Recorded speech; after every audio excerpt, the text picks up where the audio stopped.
Guinéennes et Guinéens, chers compatriotes, la République de Guinée, à l'instar des autres États membres, célèbre le 25 mai la Journée de l'Afrique sous le thème « Les arts, la culture et le patrimoine, levier pour l'édification d'une Afrique que nous voulons ». Cet anniversaire se déroule dans un contexte marqué par l'évolution de la pandémie de la Covid-19 et ses répercussions négatives sur l'ensemble des secteurs économiques de nos pays respectifs et l'endeuillement des populations suite au nombre important de décès enregistrés. Je renouvelle les condoléances des autorités guinéennes aux familles affectées et prie pour le repos des âmes des disparus. Je voudrais exprimer, au nom de son Excellence le professeur Alpha Condé, président de la République de Guinée et de son gouvernement, les remerciements du peuple de Guinée à la communauté internationale, à nos partenaires et multilatéraux, notamment l'Organisation mondiale de la santé, pour les efforts qu'ils ne cessent de déployer pour aider nos pays à lutter contre la pandémie de la Covid-19 et aussi à vaincre celle d'Ebola. Chers compatriotes, la Journée de l'Afrique offre l'opportunité d'évoquer la mémoire des pionniers de nos indépendances nationales, des panafricanistes qui, le 25 mai 1963, ont décidé de mettre sur pied cette organisation en vue de défendre les intérêts majeurs de l'Afrique sur la scène internationale, de promouvoir l'unité et l'émancipation du continent avec pour objectif premier de le débarrasser du joug colonial.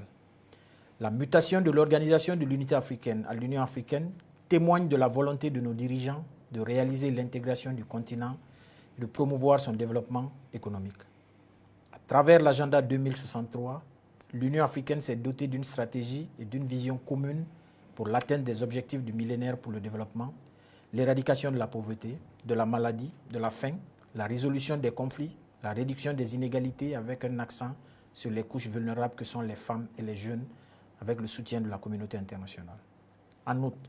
si des avancées significatives sont enregistrées dans le processus de rétablissement de la paix et de la consolidation de la démocratie en Afrique, à travers la mise en place de stratégies et de mécanismes de lutte contre le terrorisme transfrontalier, le tableau reste perturbé par les crises multiformes qui perdurent ça et là. Chers compatriotes, le thème retenu, les arts, la culture et le patrimoine, levier pour l'édification d'une Afrique que nous voulons, s'inspire de l'agenda 2063 en tant que cadre stratégique commun et plan directeur dans son inspiration 5 qui envisage une Afrique dotée d'une forte identité, imprégnée d'une unité culturelle et d'une conscience panafricaine. Ce thème matérialise le désir d'amplifier, de rationaliser et de renforcer la contribution des arts et de la culture au développement et à l'intégration socio-politique des États africains. Dans ce cadre, conformément à la résolution adoptée lors de la 3e réunion du comité technique spécialisé sur la jeunesse, la culture et le sport, tenue à Alger en octobre 2018, la Commission de l'Union africaine a lancé le processus de révision du plan d'action actuel afin de tirer profit des énormes opportunités qui s'offrent aux États membres dans le domaine des industries culturelles et créatives.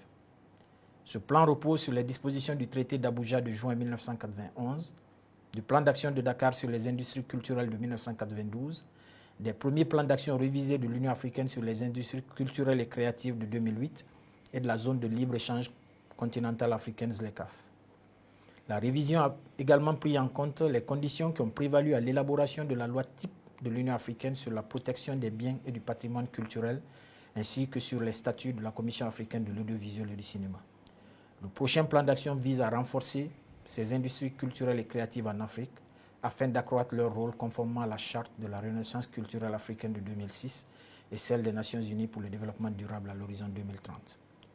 Dans cette perspective, la Guinée propose l'organisation en marge de chaque sommet annuel de l'Union africaine d'un festival panafricain des arts et de la culture avec la participation des meilleurs acteurs et troupes régionales.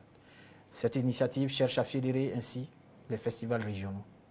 Au terme de cette manifestation de haut niveau, des prix pourraient être décernés par catégorie d'activité.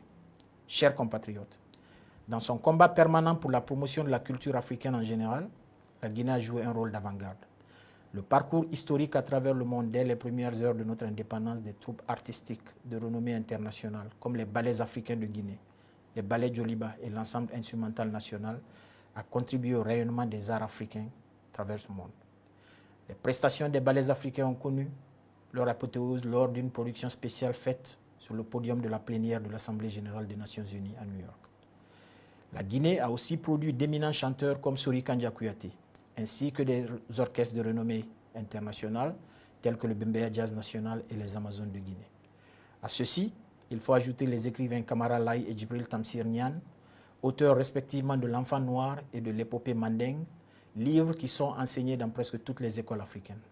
Très tôt, ces auteurs et d'autres ont porté haut la culture guinéenne et la littérature africaine dans un contexte marqué par la décolonisation. Récemment encore, la Guinée a abrité à partir du 23 avril 2021 la 13e édition des 72 heures du livre de Conakry, après avoir été en 2017 la 17e capitale mondiale du livre sous le thème « Livres et images ».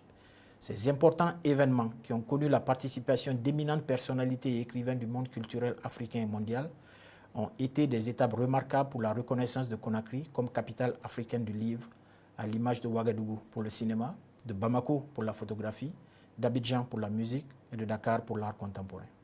Le combat pour l'émancipation de l'Afrique ne sera gagné que si les arts, la culture et le patrimoine africain prennent la place qui est la leur dans l'agenda de développement et d'épanouissement de nos peuples. Vive l'Union africaine, je vous remercie.